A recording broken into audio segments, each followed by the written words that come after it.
Today I'm going to show you how to update a vendor using Zoho CRM in N8n, step by step. This is a quick workflow action, but it's really useful if you want to keep vendor records up to date automatically without manually jumping between tools. If you find this helpful, make sure to hit the like button and subscribe for more N8n tutorials just like this.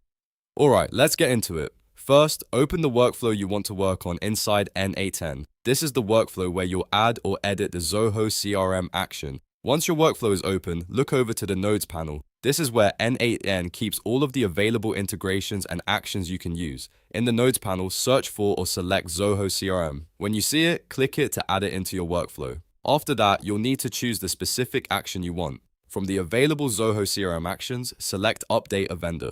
This tells N8n that the node will update an existing vendor record in Zoho CRM rather than creating a new one or pulling data in a different way. Now comes the configuration part. Set up the fields for the vendor information you want to update, add the values you want to change, and make sure the node is mapped correctly to the data you need. Depending on your workflow, this could include details like vendor name, contact information, or any other vendor field you want to keep current. Take a moment to review your settings before moving on, because the key here is making sure the update action is pointed at the right vendor record with the right values. Once everything looks correct, save your node and continue building or testing your workflow as needed, and that's it. You've now learned how to update a vendor using Zoho CRM in N8n. If this video helped, please like, subscribe, and I'll see you in the next tutorial.